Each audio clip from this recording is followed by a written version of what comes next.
Hello, everyone, to this new event of the Eveline Center. Today with Eveline van Leeuwen, I'm Andres Rodriguez-Bosse, and I am your host. I'm the director of the Eveline Center here. And for many of you, especially those on that side, that will be following my course, you come thinking, or you've been probably told, that economic growth is actually one of the key factors for success. That we need to grow in order to make sure that we improve the quality of life of our citizens, that we can promote innovation, that we can have greater equality, and that we can have healthier lives and better lives. Yet, there's a big current chaired by, among others, people like Joseph Stiglitz, that says that's perhaps not the case.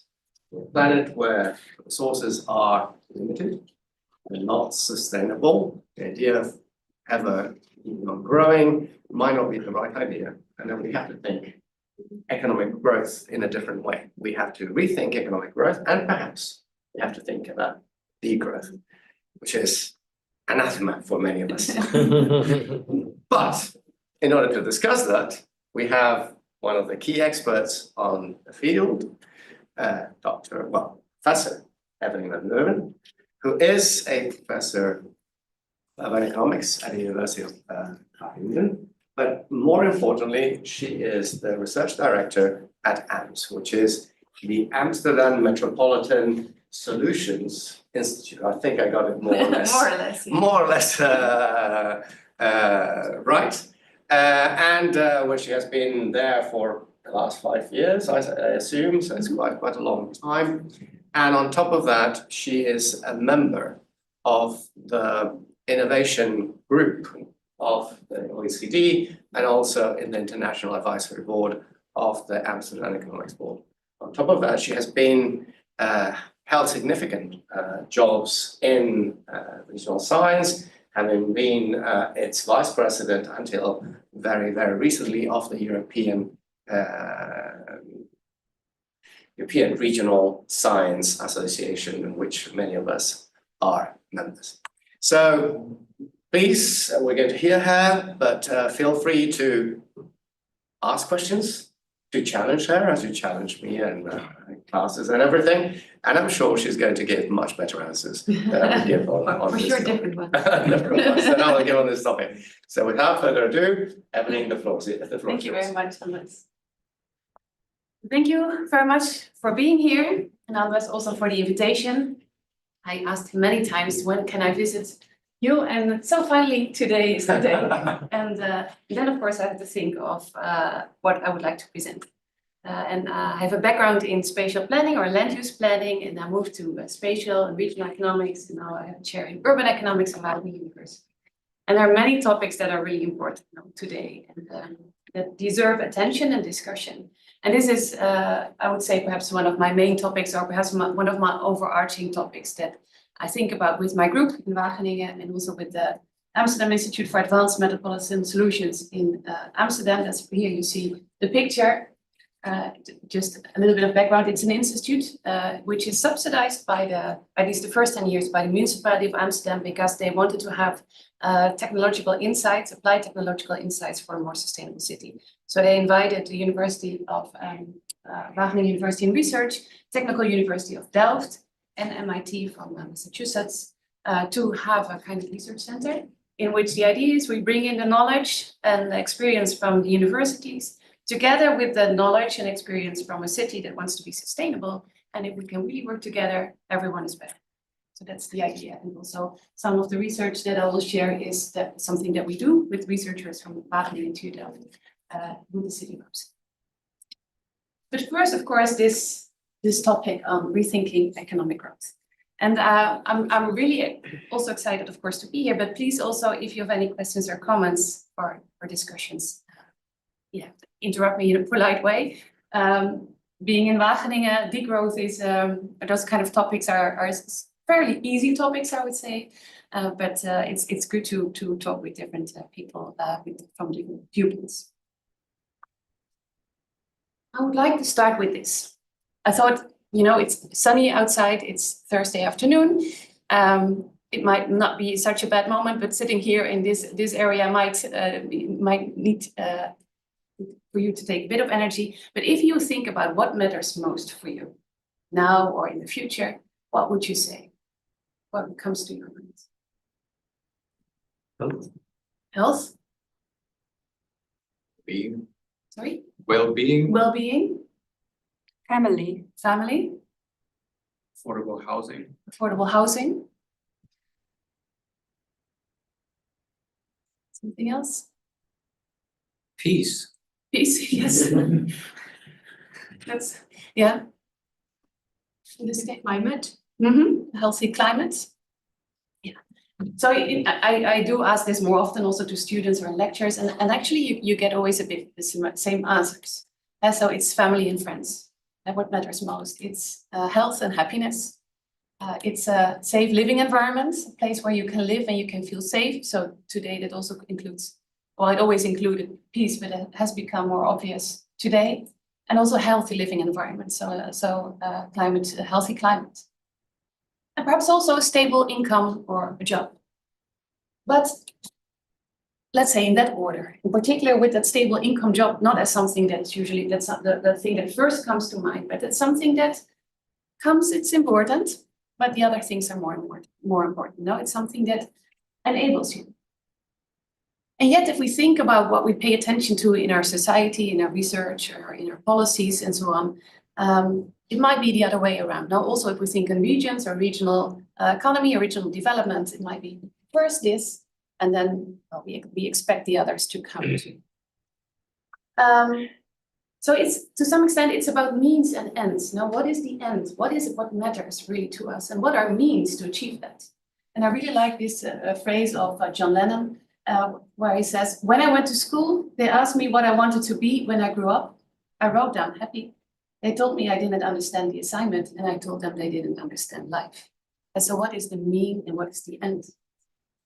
And I also like this graph. I don't know if you saw it or remember it. It was during COVID times, when here there's a city and it's the people say, be sure to wash your hands and all will be well. But there was the COVID, of course, and we were afraid that we would hit a recession, but there's the climate change and there's the biodiversity collapse too. And so it is also our perspective of what is important and what are the main challenges today. And yet, we focus a lot on economic growth, and it's actually fairly recent, I would say, or it's after the Second World War. Now, before we also didn't have the GDP indicator, something that was first in the 30s, and then it was actually just after the Second World War, it was kind of implemented. And also, if you look at documents, for example, on news articles or on academic articles, when the start of the word economic growth became more apparent, it's fairly recent. It's the past decades. And so also our newspapers, we talk a lot, of course, and it's a lot on growth, and it's on stagnation, decline. But also, if you ask sometimes, well, policy economists, either in policy or in academia, so why do we need economic growth? Andres gave a good summary, but it's not always an easy answer, or it's not always a quick answer. Well, we just need economic growth, no? Benjamin Friedman, a professor from Harvard, in his chapter on the moral consequences of economic growth, also says, perhaps because we are never clear about just why we attach so much importance to economic growth, at times we seem almost embarrassed about what we want. And so we need economic growth, but why and for what? We seem to be missing. And of course, economic growth is also important, or we gained a lot from economic productivity and from economic growth. It alleviates people out of poverty. And so since the 80s, global poverty rates halved. And so there's a lot of progress there, if you like. And also so through economic productivity and the investments we made in our housing and so on, the way of living now is that we are healthier, we are happier compared to, let's say, the beginning of the 20th century.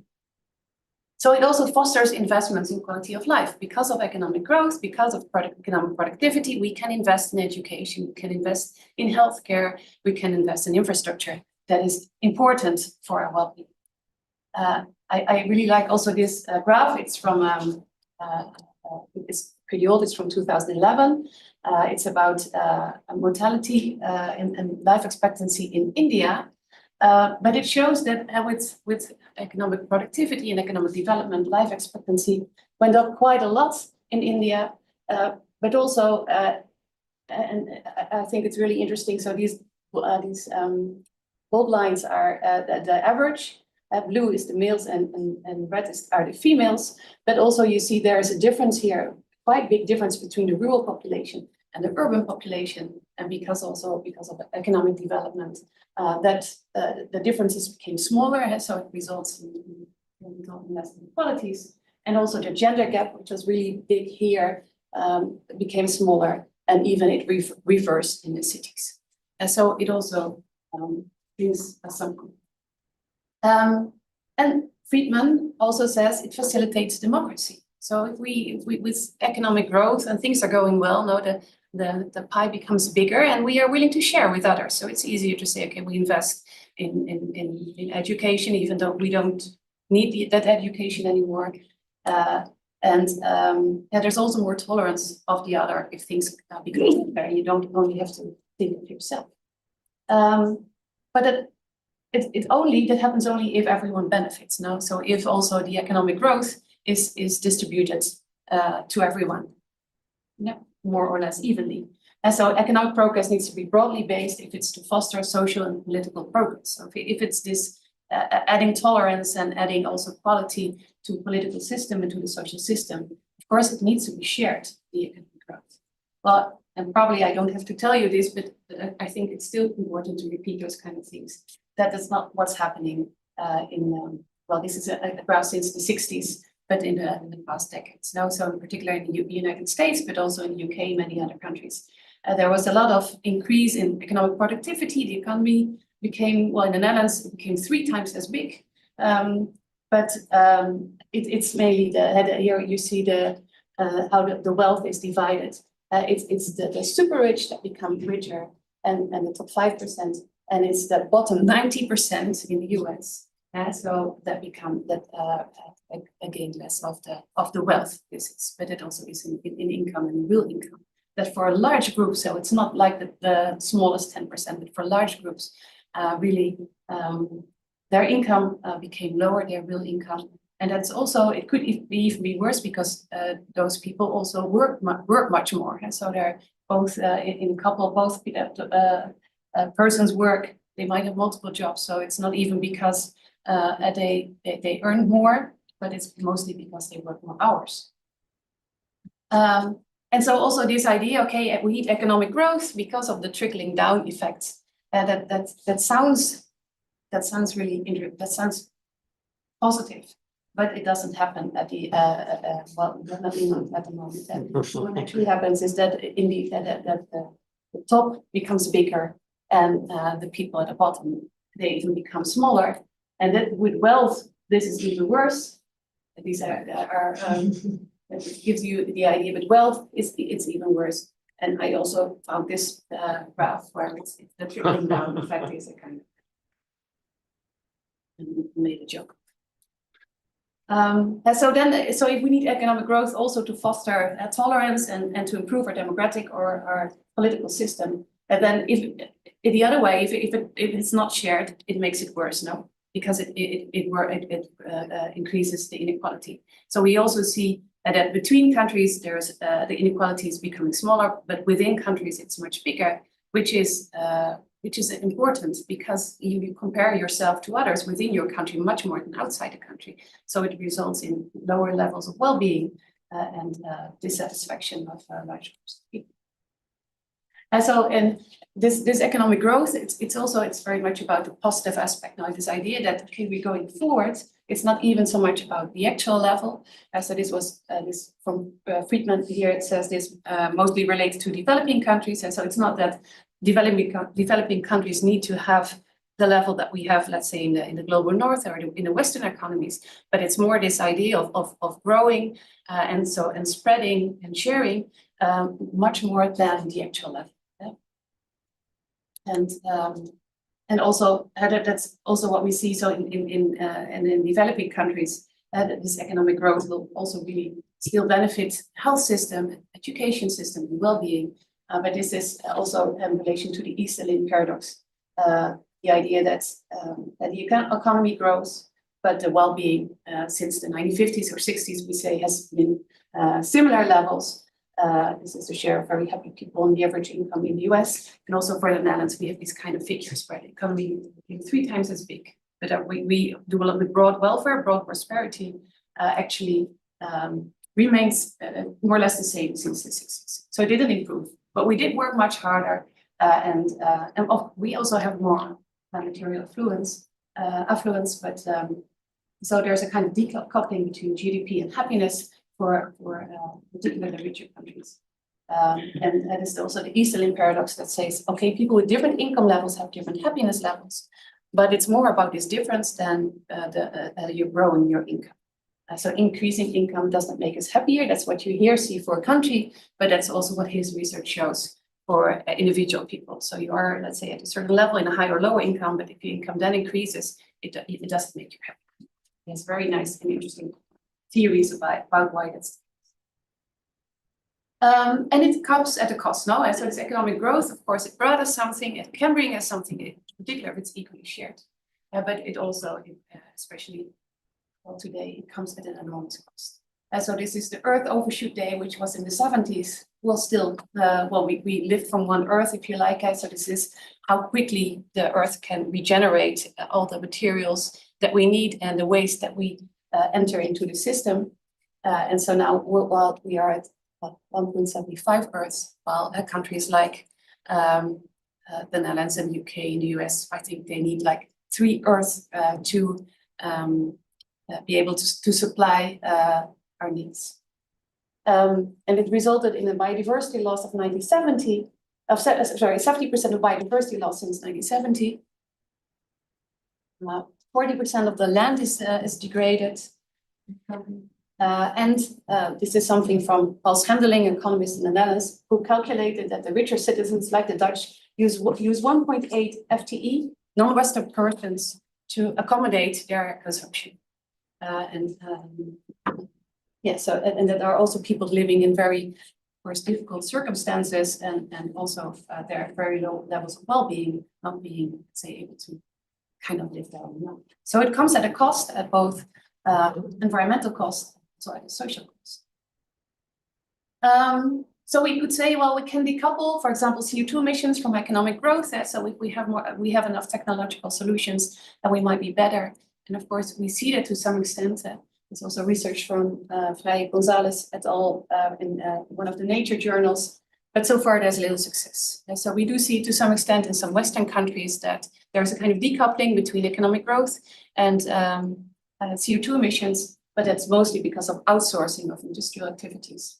And so if you would take into account consumption-based emissions, so the amount of CO2 that's necessary or to facilitate our consumption, then that effect is gone. And then also we have the famous Jevons paradox, who says, okay, we have a lot of technology and innovation, but at the end, it makes things more efficient, but then we buy more or we use more of certain products or certain services. This is the Volkswagen, the Beetle, so it's in Dutch, but it's the Beetle Volkswagen, which since the 1950s have been, it became much more efficient, but it used the same amount of gas to run, because first was 4 meter, then 4.2, then 4.5 meter, and it weighed 784 kilo, 1156, and 1600 kilograms. And so there is innovation, there's technology, but cars become bigger, you see that in every country. And so that's also the Jevons paradox. So far we didn't see actually, are only very limited, that technology resulted in lower energy use or also lower material use. So economic growth is important to alleviate people out of poverty, foster investment and quality of life, facilitate democracy. But we also see that it's happening, it's not happening, well, let's say to a significant extent. Any comments so far? Okay, then I move on quickly. So if it's not economic growth, what then is it that we should focus on? This is Hans Stegeman. He's a director of a Triodos Bank in the Netherlands. That's a sustainable bank. And he says an economy is simply a set of rules that we all have agreed upon. It's a construct. In my opinion, it's high time to make new agreements with each other. And so sometimes we see the economy as something that's out of our head. It's like it's almost like a natural system that we have only limited impact, or we can only change to a limited extent. But of course, it's something that we created, that we agreed upon, or we with each other, and it's in our hands. So then comes the, and I'm sorry this is in Dutch, so then, okay, if it's not economic growth, what is it? And then there's a whole spectrum of a kind of economic concept or frameworks, if you like. So here, groei is growth. So here to the right is like great growth. So the kind of growth where GDP is a goal on itself, and you can do a bit of greening, but it should not be at the cost of growth. And then you have the green growth. We have in the Netherlands now a Ministry of Green Growth even, and it's the idea that you can grow and still become greener. So if you invest in technologies, and then it's possible. So we just can keep on growing and we use the benefits for these innovations, and then we'll become green, and then it will be solved automatically. But there's no scientific proof for that.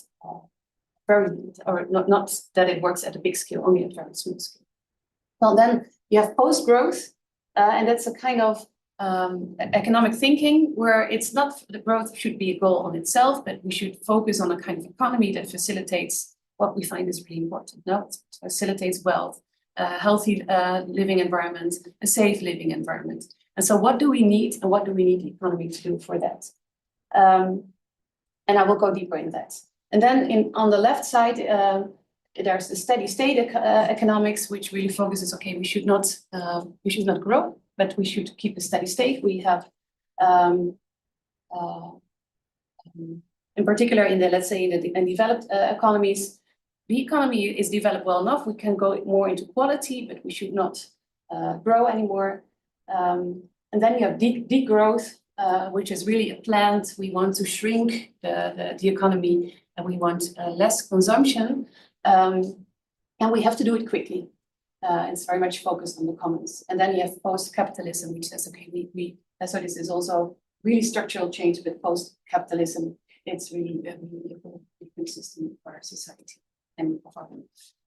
And so if it's not economic growth, then also in the Netherlands, we seem to look at, okay, or at least not all of the Netherlands, but what can post-growth bring? So what can economic thinking bring us that's not focused on growth on itself, but it's focused on society, thriving society. We often talk about thriving, and that facilitates that. So it's not a goal in itself, the economy, but it becomes a means for a thriving society. So how can contemporary societies enhance human well-being in the absence of economic growth? And recently there also been a publication in the Lancet of Harris and Kate Rayworth and Jason Hickel and several others on post-growth, the science of well-being within planetary boundaries, which is so post-growth society does not pursue GDP growth as an objective, and a society in which they are able to meet human needs in an equitable way without growth while staying within their fair share of planetary boundaries. That's also what they write down in the article. And then if we would have economics or research focused on that, it would be how can we shift away from GDP growth as the primary metric for societal success, and instead prioritize well-being and sustainability, and recognizing the hard limits of resource extraction environment. This might resonate a bell with you, no? Or what kind of bell does it resonate? Well, it sounds logical. Like after everything we were talking about before, that people have priorities that don't include the job in the first place, but others. So yeah, so sounds logical. Yeah, good. You know, the question is just how does this apply practically? Yeah, another bell that also given the authors, perhaps. No. Yeah, How do you reconcile that with something like, I don't know, a big proportion of the government spending or well-being, like health, for example, where health technology changes, but often that's sort of quite an expensive change, but it is designed to bring well-being. How do you manage that? Do you have to, so there's only so much in the pie, you start deciding what you don't want to. Okay, I think let's keep that to the end, because I think I think also the health system, and that's something specifically, but I think that's a good question. For me, but of course, I'm also thinking a bit more about this. This resonates really the bell of the Doughnut economic thinking. Who knows the Doughnut economy? So it's fairly limited. But the Doughnut economic thinking from Kate Wayward, some call it a theory, but I don't think it's a theory, it's much more a framework, actually says we need to stay within the Doughnut because we should not overshoot the boundaries of the planetary boundaries, but also we should meet the needs of the people. No? So it's the Doughnut itself, which is really the sweet spot, if you like. And we have to make sure that with what the planet offers us, we can take care of our people. And so, and so there are also already a lot of studies of different countries and even some cities. Amsterdam is also part of the Doughnut Coalition, where they actually look at, okay, to what extent do we exceed planetary boundaries, but also make the people, make the needs of our people. Interesting, I think there are a couple. There's one country that actually in the world that Kate Wayward said that comes close to the Doughnut, being in the Doughnut. Denmark or Sweden or? Actually, it's Costa Rica, where she says that, okay, it's almost not overshooting the planetary boundaries, or not these planetary boundaries, and it's also taking quite well care of their inhabitants. So that apparently is the country that comes closest. There are some countries that are really difficulties, like the US, for example, that is really overshooting the planetary boundaries, but also having this shortfall of the social needs. And the Netherlands seems to be one of the countries where at least the social needs are quite well dealt with. Of course, we overshoot the planetary boundaries, but at least we do take quite well care of our citizens, and that might also hold for, of course, some of the Scandinavian countries. And it's so this post-growth economic thinking, and so it's related to the Doughnut, and the Doughnut is also related to ecological economics. So the ecological economics idea is that with neoclassical economics and also environmental economics, well, you look at the economy and you look at transactions, you look at supply and demand, and then you have externalities. Now, so you say, okay, sometimes there is pollution, or sometimes things positive or negative externalities, and they're kind of outside the system. But the ecological economics basically says, no, we really should think of our economy as being part of our society and as being part of our planet, and it's all embedded. And there are interactions between them. And we cannot isolate the economy. Of course, we can do it for some of our studies, but if we think of our economy and about progress and what is important, then we should see it as an embedded system. So if we would like to go more to a post-growth economy, or at least an economy that is within the planetary boundaries and that meets also the needs of the people, then we could also very much use the leverage points of Donella Meadows that she designed also. It's also related to the limits to growth manifest, if you like, and this is for more recent, where she basically says if we want to change the system, we need to change, let's say, physical events, but we also need to change information and patterns of behavior, but also the social structure. And at the end, it comes to conscious mental models. Now, how do we think of the future? So if we think about what matters to us, and then can we then take a step back and think, okay, what kind of economy do we need for that? And so we need stories about how could our society look like without economic growth. We also need systems. So we need a structure, a kind of restructuring some of our systems. So you could think of not taxing labor, but taxing materials, for example. And we need also have to look at the systems and understand also how our systems work, and so we need data. We always need data, I think, but to understand also feedback loops and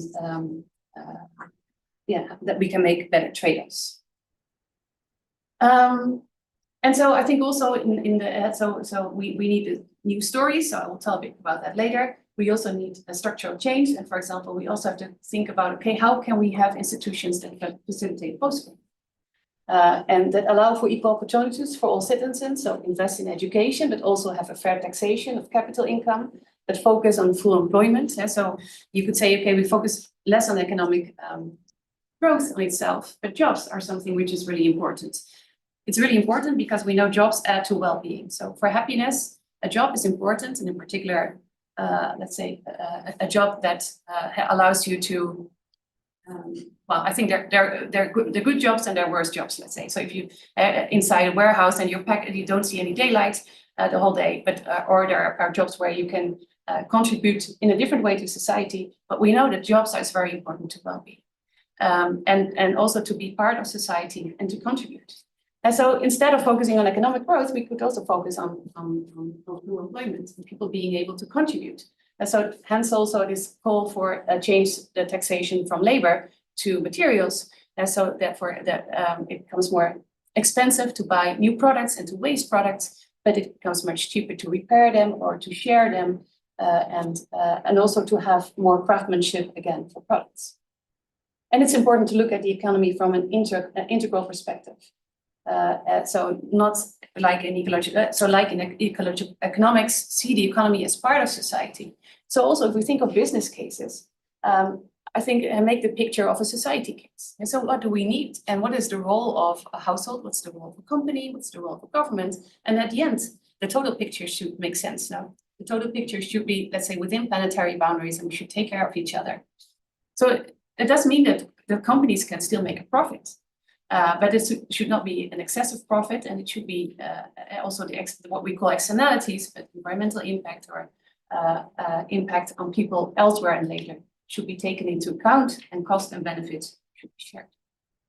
And there it's also the regional economics also really come into place. There's no one size fits all.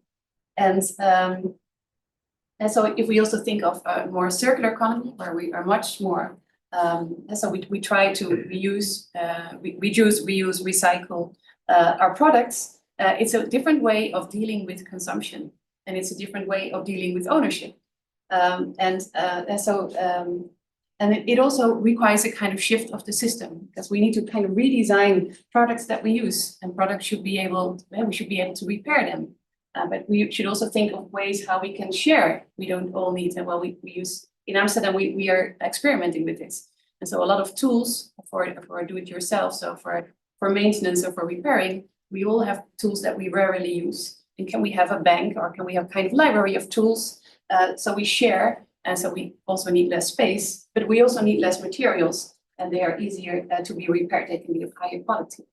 And that requires a new design thinking, design of our products and of our way of consumption. It requires a bit of a new design thinking of how we can share with each other, and in particular also in urban areas where there's less space. And of course, how we look at materials as waste or as something that is precious and that you can reuse, can repurpose. And that we have to be careful with, or that we have to take care of. And then also in particular for the circular economy, we know that regional solutions are key, or we have to close the circles in the loop at multiple levels. So at the regional, at the national, and the international level. And it differs per region what works and what doesn't work, and where the energy is and where also the benefits. Okay, then I still have some time, no? Yes. Good. Then I come to my so I have 4 parts. So this was the first half, but now it comes also a bit more to the practical side, if you like. I already said, so with the city of Amsterdam, they are quite working on the Doughnut economy. For example, they put sustainable development goals on broad prosperity. And so they really want to learn and to think about, okay, what is it that matters? If we are investing, and increasingly we have to make choices, are we investing in energy transition, in circularity? Are we investing in poverty? Are we investing in climate resilient cities?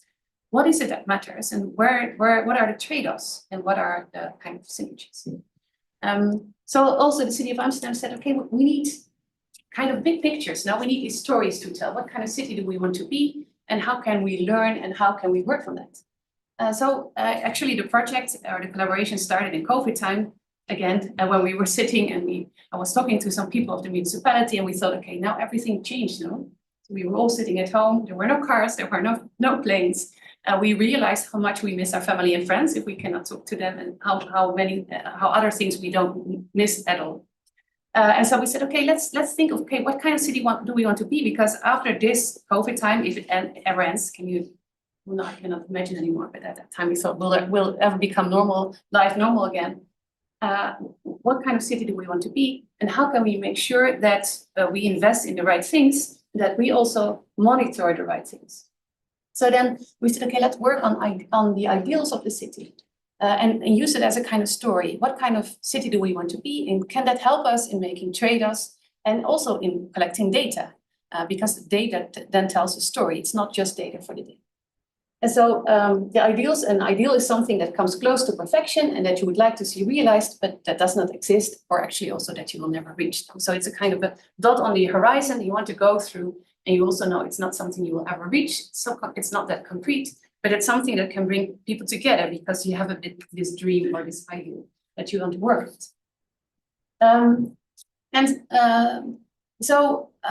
First we started, okay, what are the ideals of the city? And well, it's not so easy.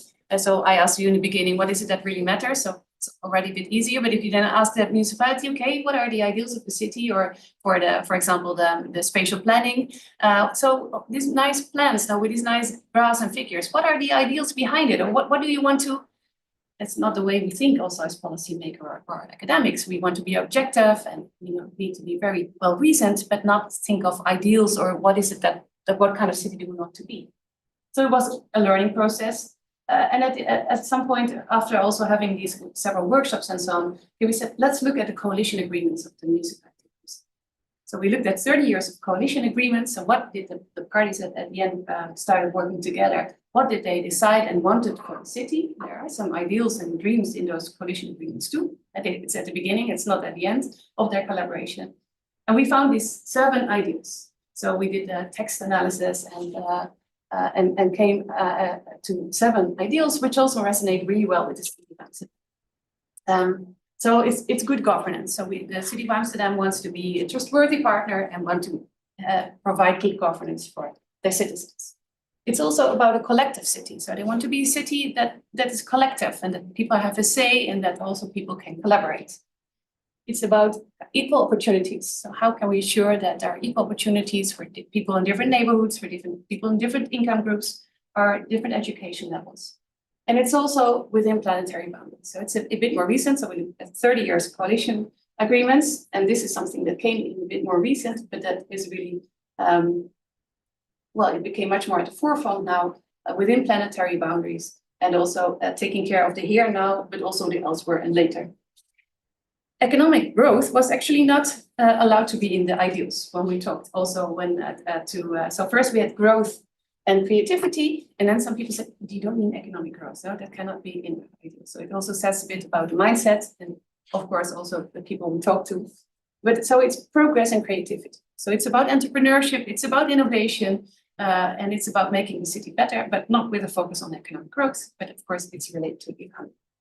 Well, then it's freedom and open-minded. And I think, at least for me, and perhaps for you, if you think of Amsterdam, that might also be something that resonates with Amsterdam, the freedom and open-mindedness. And finally, it's safe and healthy. So providing safe and healthy living. So these are the 7 ideas that came out. And so we wanted to tell a story, so to unite people. But also to tell a story and to also say, okay, are we progressing on these ideals or not? You need data, no? If you cannot measure it, you cannot change it, or you cannot let it grow. It's what Kelvin said. And it also holds for the city. They're measuring a lot, and they also play a crucial role in policy implementation and the decisions on the budget. And they also do monitor a lot. City of Amsterdam, probably London too, with very good reasons or good ambitions. So they monitor the sustainable development goals. They have a voluntary local review. This is broad prosperity that we do use a lot in the Netherlands, also at the national level. This is the state of the city and how does well-being and the quality of life develop. It's the climate, some climate. We do the Doughnut. We were one of the first cities that made a Doughnut portrait. And we also have the circular monitor. So what is all the flows of materials that enter, that stay in the city, that leave the city, to better understand also the sustainable development of the city. But it's a lot. And a lot is actually also not really accessible. So there's a nice report, for example. So first we call this project the Ideals Monitor, because I thought as a researcher, monitor, it's with data, it's very dynamic, you can look at causality and so on. And then I talked to someone from municipality and said, but a monitor, that's something like a PDF now, or it's a report that you put in your drawer. So we said, okay, we don't call it the Ideals Monitor anymore, but it's the Ideal City Project, in which we also collect data. And so with all these data and all these monitors, we thought, okay, can we get an overview of where does the city focus on? Even though it says something is important, but does it also monitor that or understand the development? And can we bring a little structure in the chaos of monitoring? So what we did is we worked with these 7 ideals, and then we did an ontology-based integration where I say, but it's mostly Fabio Theodore, a PhD student in AMS and in Wageningen, who, with all the indicators, so over 1,100 indicators, and with Arnoud Sabba, they made labels to the indicator. So is it more related to economic, social, or environmental dimension, or perhaps to couple to both, or to all 3, or to 2? Is it focusing on the here and now? Is it focusing on the elsewhere, on the later? It's important in the Doughnut framework too. And what does it do on well-being? And here they used the well-being framework of the European Commission. And so they looked at the end at 1,293 indicators, 23 teams, 5 dimensions, 12 monitors in 1 city. And this is a bit kind of illustration of all the indicators that then sometimes are combined in themes. And then, here are the 5 dimensions. So a lot of work, but also gave interesting insights. Because, it showed us this. Well, this is actually also almost more art. But these are so all the indicators, these 1,200, over 1,200 indicators mapped across the ideals, and then also labeled in, for example, the green ones are on planetary boundaries. So some are climate, some are on water, energy resources. So you can see that, okay, planetary boundaries are quite some. Progress and creativity, so which also have the economic indicators, it's actually quite a lot. And here, if you collect the collective city, it's a little less. And also, if you look at the here, now, elsewhere, and multiple types, and it's not unexpected, but it's in particular also the here and now that the city focuses on much less than the elsewhere. And if it's about elsewhere, it's more in the planetary boundaries, but not so much in so here is then the ideals and the space-time. To what extent do they focus on here and now, later, and elsewhere? And well, mostly almost 98% is on here and now. And so some also have both. So that's why it doesn't sum up to 100. Later, okay, there's some quite a quarter of the indicators that focus on later, but elsewhere it's rather limited. And like I said, it's mostly within the planetary boundaries that it also focuses on elsewhere. So it gave us also kind of overview. Okay, where are the blind spots, if you like, for the city of Amsterdam? And then we also map them to other themes to see to what extent are there also bridges between types of indicators. And so what you see here is that, for example, the green ones are the planetary or the environmental sustainability ones. They're very kind of isolated. So they're in a group and they have quite little connections to others. And if they have a connection, it's through transport, which is a kind of linking pin, if you like, between ideals or between dimensions. And also, for example, housing is a kind of linking pin between consumption and income. I have to look at the equal opportunities. but also at the freedom and open-minded. So it helped us mapping the indicators and to understand also the gaps. So here you see some kind of gap between safe and healthy actually, and within planetary boundaries, where there could actually be more interaction to understand the trends.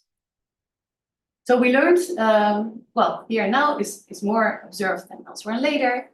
We missed the social dimension of sustainability, while we do see, okay, you know, green, urban heat island, in fact, biodiversity, there are a lot of social connections there, but that's really a blind spot that the city also recognized. There are too many indicators, they need to align, and they're also very much in silos. And we could benefit a lot from integrating them. And they even said, okay, we are unprepared for a polycrisis, and we need much more structure.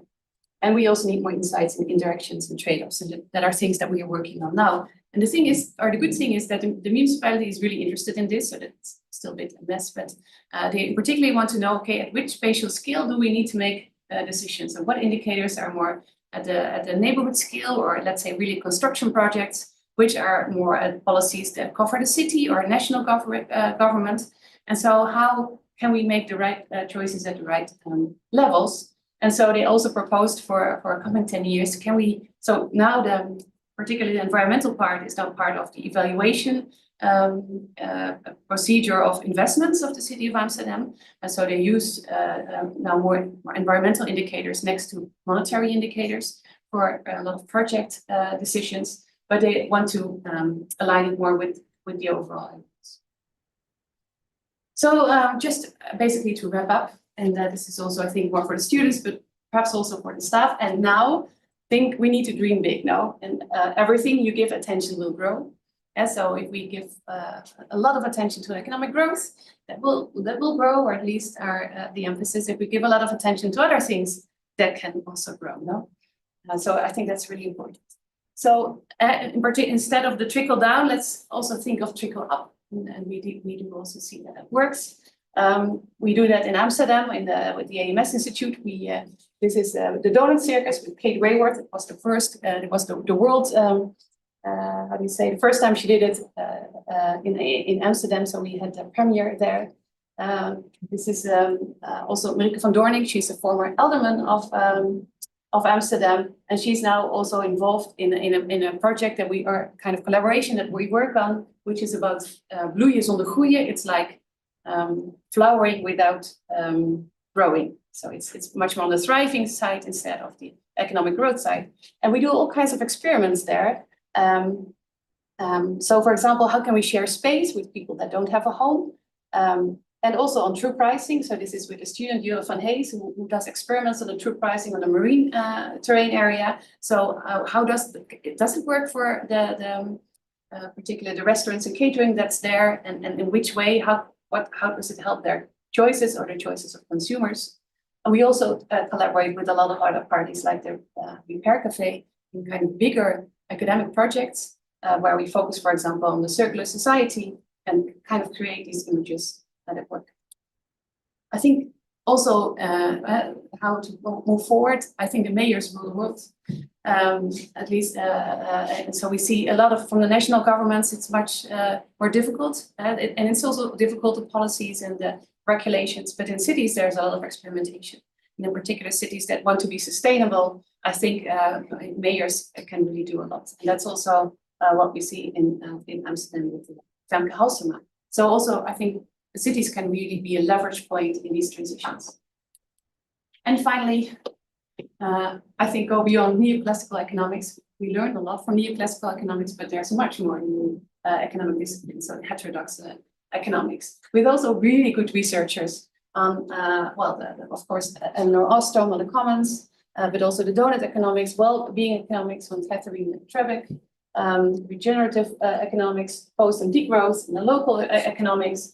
And here it doesn't even say on feminist economics, for example, but there's a lot to learn from other subdisciplines in the economic discipline. So I really also welcome you to have a look at that and to learn from it, and to make our cities more and regions more sustainable and just. But that's it.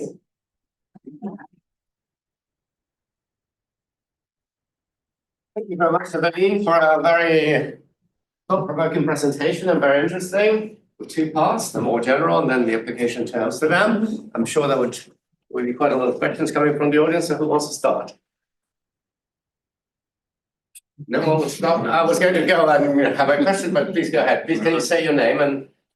I'm Yuval. I used to learn here, to study here a few years ago.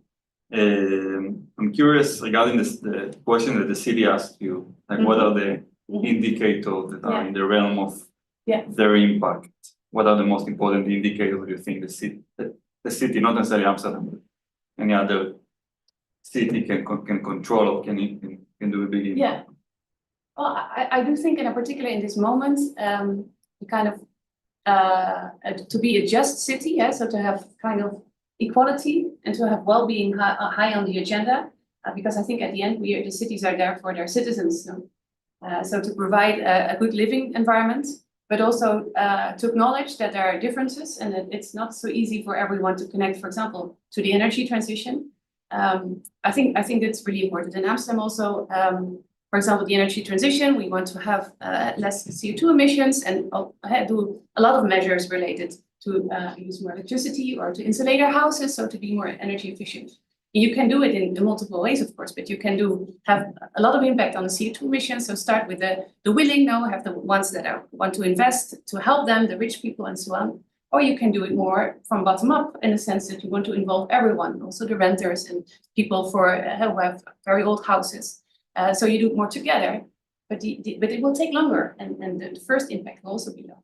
And that are difficult choices to make. So what do we go for? Do we go for this CO2 impact, so to lower it as soon as possible, or do we go for this collectiveness and equality in the city?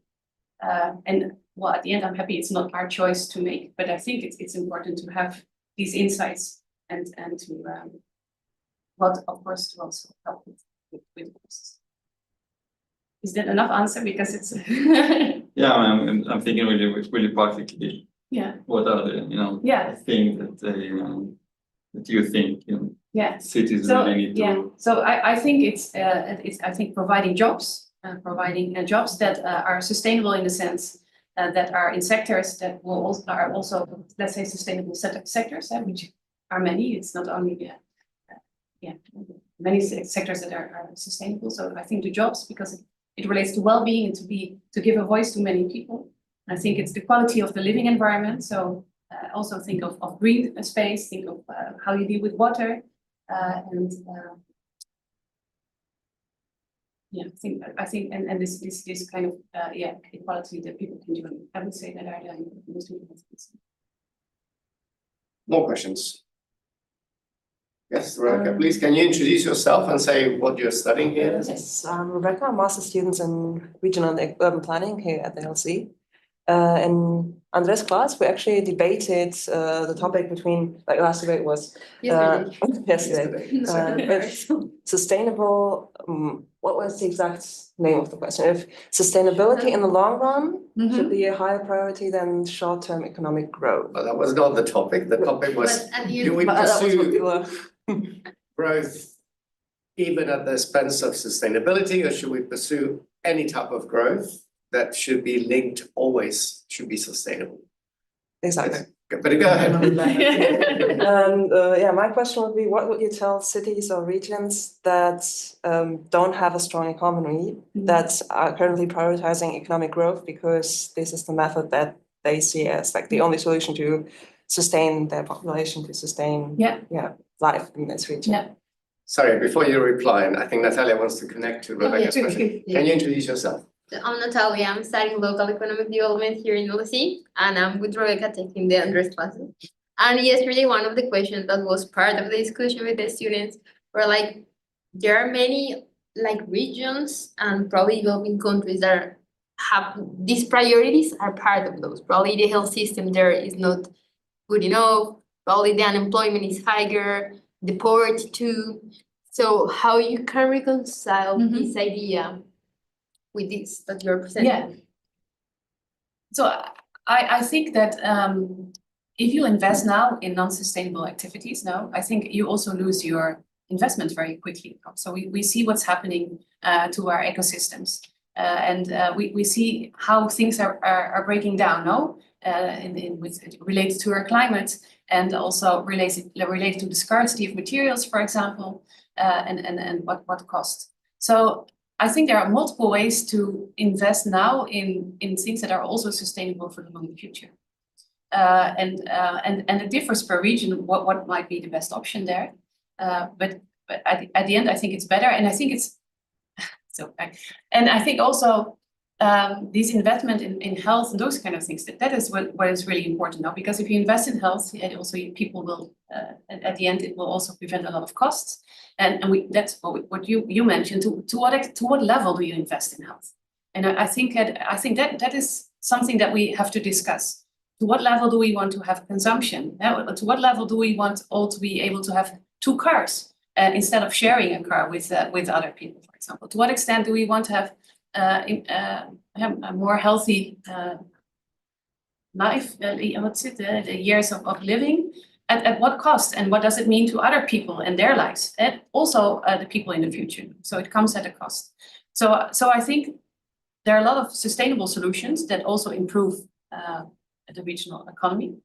And I think, but we also need to talk about, okay, until what level? When is enough? And I think we see in our Western economies that it's been enough, because we see happiness going down, or we see health levels not going up anymore, and we put a lot of extra effort and money in it. We see in our cities, for example, which are overall where we invest a lot in, but we see also that's where the highest unemployment is. That's where the health levels are lower, where the happiness is lower, and so investing in the quality of life, I think, also saves a lot of other costs. Yes, Javier, please. Can you introduce yourself? Yeah, Javier Mato from the University of Oviedo in Spain, visiting here at the Cañada Blanc Center.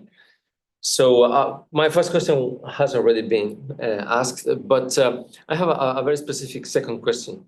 Right now in Spanish cities, there is a interesting debate between those who defend to put some limits to the tourism industry, and particularly there are some cities like Barcelona that are introducing restrictions for Airbnb and similar renting projects.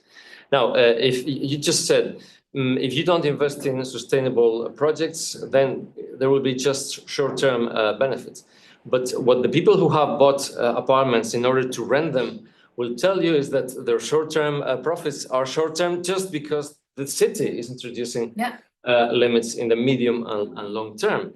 So I think this is a really hot and very specific topic. I appreciate very much your presentation, by the way, and very interesting. But how do we go from indicators and from such a nice comprehensive policy in a city like Amsterdam to dealing with these specific conflicts? Yeah, I see. Of course, I mean, I cannot give answers to everything. I mean, otherwise it would already be solved now.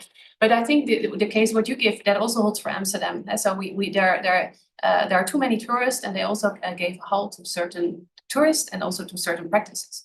But it has also to do with what kind of city do you want to be? For whom do you want to be a city? And there they also acknowledge that there are certain tourists which don't bring anything, let's say, to society, not in economic terms, but also not in cultural terms, because tourism can also be exchange of culture. And so there are very little benefits. And they said, okay, we want to be a city for the people that live there. And of course, we also want to have tourism, but we have to take care of our citizens too. So I think there, if you think, okay, what kind of city do we want to be and for whom? I think it can also help to make choices. Philip? I have a question. Philip wrote it from LSE Cities. It's another research center here at the LSE, just like you guys focusing on urban development. I'm curious to understand where you see the language of the growth critique going at the moment. Clearly, you had, or the movement had some energizing moments, to the extent that even the LSE is hosting post-growth debates, which, is not what you would expect typically. And there have been convenings at the European Commission. And so there was a degree of momentum. But what I'm seeing now politically, certainly in Europe, is a complete return to the here and now. Yeah. Like more dramatic than probably my lifetime. And that here and now, with foreign aid and probably also compromising climate targets, presents an even greater challenge to this type of narrative. So where do you think is the language around this going? And will it maybe be better maintained at the city level by talking about things that don't even refer to growth or post-growth or this growth or that, but talks about better green streets, clean air, No, of course. healthy babies, something of that sort? No, so I totally see also that, 5 or 10 years ago, also I didn't know much about degrowth, and it was really something which was very extreme, no? And now it's been accepted also, I don't hear, but also our students in Wageningen, they ask, we want to learn about degrowth and we want to have courses about that. And also our National Planning Agency, in certain scenarios for the future, they have a degrowth scenario. And so it's something that it's still seen as kind of extreme, but it's kind of taken on board. In the Netherlands also, we work with broad prosperity, so that's related to the beyond GDP. So we should not focus only on GDP, but broad prosperity means that, so it actually has 20 indicators. Almost all municipalities are working on it, try to implement it, or at least so it's now really a framework of thinking. But how can you really use it? So that's a big step. But also when we had the political parties, when we had the elections, they can be kind of, the head plans can be, we have our economic bureau that calculates that is it possible what they promise, and they usually do it on, let's say, GDP, but now they also did it on broad prosperity. So it's included more in the way we make policies and how we try to work within cities and at a national level. And I think it's also really work in progress, because also GDP, and it's such convenient now because it's one number, everyone uses it. And what now? So also our ideal city project is not that at the end we believe this is our new framework for the city, but it's really also being part of the process of rethinking, okay, what is it? And then how can we work with it?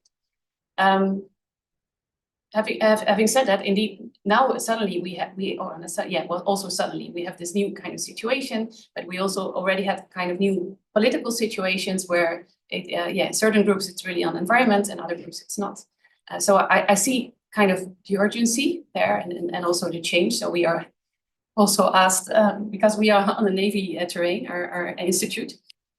So can you not help with the innovation for the Navy? And that should also be more sustainable now, okay. But it changes.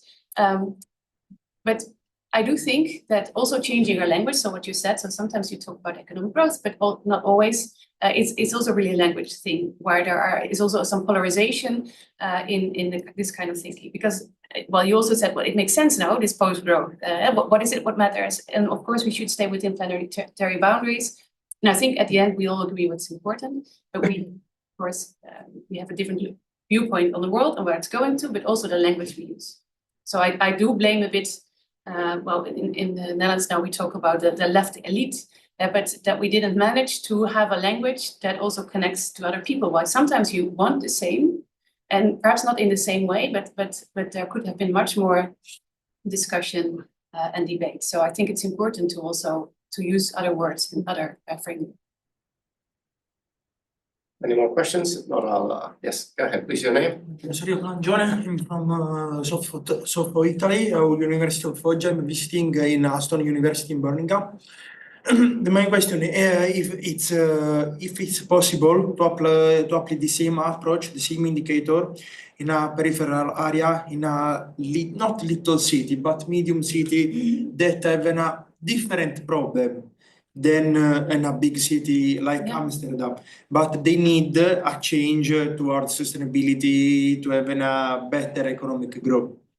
Yeah, I think it can be. So first, that's an interesting question. We also thought we have Amsterdam in the Netherlands, the other big city is Rotterdam. So what if we would do it for Rotterdam? These ideals, would they look differently? So it would still be really interesting to do so. And I think part of it would be the same. Part of it would also be different because Rotterdam also has really another attitude and a kind of other flavor to the city. And also an other language that they use. I think it could also be really interesting to do it for a more rural region. Because I think what kind of region you want to be might perhaps even be kind of similar, or at least there might be overlap. But of course, how you do it and what are important indicators for you and what are you already monitoring is very different. So I think it really helps to think about what is it that matters, what do we monitor now, and is it, because the city also asked us, we want to see what we are monitoring and are there gaps, because we just monitor what we all monitor now, and we do develop a bit on that, but there might be things that we find important and we have no clue how to measure it, and can we innovate on that, so on new kind of data points. And I think that would also hold for more rural regions. Yeah. Thank you.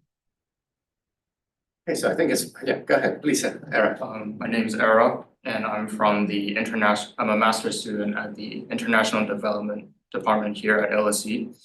Thank you for your talk. First of all, it's really interesting. And within our department, we actually had a lot of discussion and debate over the relationship between development, sustainability, and democracy or institution on a broader level. And we actually had so recently the topic, like we're reading the work of Danny Roderick about the first best institution, quote unquote, democracy, and other second best option democracy, non-democracies. And within the current political climate, we're seeing the risk of compromising climate change targets within countries with the first best institutions, democracies, and we're seeing non-democracies taking charge, notably in China, with regarding benchmarks in green energy, electrifying, et cetera, et cetera. So my question is, do you consider democracy to be a necessary component in achieving sustainability? Yeah, well, that's a difficult question for a person with my background, but I do think, and it also relates a bit to the other question on the changing climates in many countries, and I mean the political climate, that it's so important. What we also started with in the beginning, that if there is economic growth, it needs to be shared now. So I think this equality in terms of quality of life, but also the opportunities you have, is really important, and part of that is also to deal with climate change, so to make your city more climate resilient, have more green, to use less energy. And I think being able to share this responsibility and also the opportunities with each other will be at the end the strongest way to do it in a bottom-up way, at least. So would you say that institution efficiency matters over in the form of institution, so democracy, autocracy, et cetera? Yeah. Et cetera? Well, standing next to Andres, I would say yes. Yeah. Okay, so I think unless there are other questions, I have my final question here, which is, and I really like your framework. I might not agree with everything, but it's very interesting. But I also very interested in how you implement that framework. And you have the very nice case, which is the case of Amsterdam. And there you kept on using the word we. And when you were using we, I thought you were meaning the AMS Institute and the experts, etc. But it didn't sound that you were referring to the citizens. Well, you're not a citizen of Amsterdam, but the citizens past Amsterdam. Yeah. So my question has two parts here. First one is, to what extent has the population been involved in developing not your framework, the application of the framework to the case of Amsterdam? And the second part is, once you start implementing it, what is their reaction? Yeah. Are they supportive? Is there opposition, especially taking into account what I was saying, or Philly has been saying, that now we are facing a significant backlash against many of the ideas that have become, let's say, more, if for lack of a better word, fashionable over the last decade or decade and a half. Yeah, so if I talk about we, it's the municipality and different departments of the municipality, and it's the researchers. We also worked with, and I mean, it's an ongoing process. In one neighborhood, we also talked to citizens and how it resonated. So we want to do more research on also how the ideas resonate.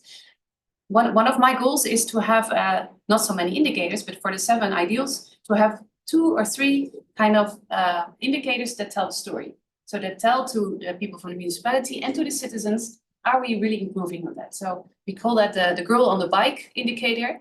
So it's also from, no, I forgot her name. I can show, please. No, I can't, anyway. No, I can move it back. So when I had all this, the, Try again now, let's see if, it's just the former slide. yeah, no, it's, sorry, yes. Oh, this is You can move it now. this is AMS Institute, by the way. But yeah, here. So it's also from Catherine Trebek. So can we have indicators? So she used the indicator of the girls that go on their bike to school, which is like an indicator that tells a story that girls go to school, that you can bike apparently in that place, and that girls can bike to school because it's so safe. So really my ambition is to have for these ideals like 2 or 3 indicators that tell a story. So not to have a great bunch. So we have the inventory, of course, and are the blind spots for the municipality, but can we tell these stories to each other and to the municipality if we're heading in the right direction? So, and for that we need citizens, and we also are working on to connect to students from the MBO, so it's the middle level of education, much more practical education. So to involve them in that, so we do try to do it with more than just researchers. And the reaction from the people so far? Yeah, so far. So another thing is that we, so Amsterdam is 750 years old this year. So there are a lot of celebrations, and they ask us also to give certain things to the city. So what we also did is to have a kind of phone booth where you call to the future, and where you ask, okay, how does the city look like given these ideals? If you describe these ideals in your word, how would your city of the future look like? And so to kind of create images, and then we use AI to make those images, and then people can amend. No, I didn't mean this, I meant that. And well, on that, they're very enthusiastic on being involved in thinking about how the ideal city could be. Okay, so unless there are any other urgent questions, I think we should thank Eveline for a very enlightening and very interesting presentation. So you're always welcome at the Kanyanya Center, at the LSE, or whenever you want to come. Thank you all for coming. It's been fantastic to have you here, and for all your questions that made it far more lively. And those of you that are following online or here, just remember, this is the last event of the Kanyanya Blanche this term, but we restart again at the beginning of next term. And remember to follow us on LinkedIn, like some of you have managed to come through LinkedIn. X, Hoekstra, we still don't have, but we should probably think about it. And just stay tuned on our YouTube channel, because there we actually post everything that is happening here. So thank you very much. Enjoy the rest of the evening, and looking forward to seeing you at future events. You're almost Almost good. I need a bit of work. We can do it over dinner and try to get this fixed. Just come for the